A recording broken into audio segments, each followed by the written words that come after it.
Ang daily Bible reading sa araw ng Sabado, ayon sa Ebanghelyo ni San Lucas chapter 11, verse 27 to 28, ay nagbibigay diin sa kahalagahan ng pagsunod sa salita ng Diyos kaysa sa mga panlabas na pagpapala o mga pisikal na koneksyon. Upang maipatupad ito sa ating pang-araw-araw na buhay, narito ang ilang praktikal na hakbang. Una, maglaan ng oras para sa pag-aaral ng Biblia. Make time for Bible study. Ang pag-aaral ng Biblia ay isang mahalagang hakbang sa pag-unawa sa salita ng Diyos. Maglaan ng regular na oras para sa pagbabasa at pagninilay-nilay sa kasulatan. Maaari kang magsimula sa pamamagitan ng pagbabasa ng isang kabanata bawat araw o paggamit ng isang plano sa pag-aaral ng Biblia. Pangalawa, manalangin at makipag-usap sa Diyos. Pray and talk to God. Ang panalangin ay isang paraan ng pakikipag-usap sa Diyos at pagpapahayag ng ating mga pangangailangan, pasasalamat at pagnanais. Maglaan ng oras para sa tahimik na panalangin at pakikinig sa kanyang patnubay. Pangatlo, ilapat ang mga turo ng Biblia sa ating buhay. Apply the teachings of the Bible to our lives.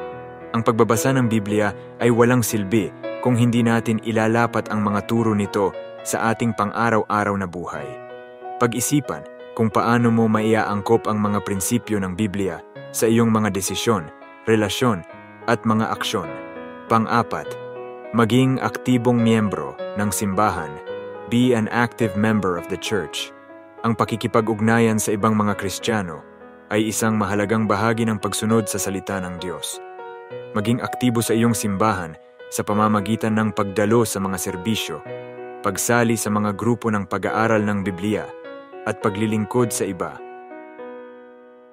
Panglima, maging halimbawa ng pag-ibig at kabutihan. Be an example of love and goodness. Ang pagiging isang tagasunod ni Kristo ay nangangahulugan ng pagiging isang halimbawa ng kanyang pag-ibig sa mundo. Ipakita ang iyong pagmamahal sa pamamagitan ng pagiging mabait, mapagpatawad, at mapagbigay sa iba. Pang-anim, maging matatag sa pananampalataya. Be strong in faith.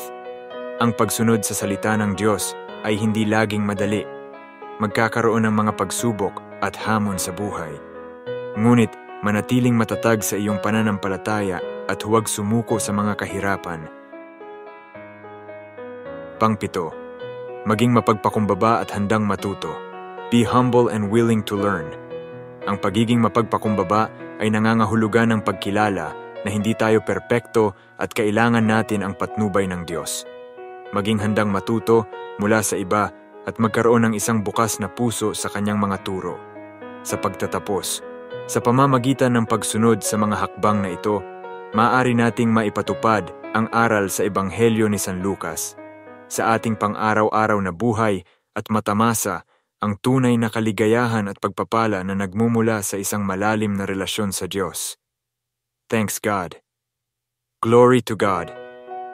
Hallelujah. Amen.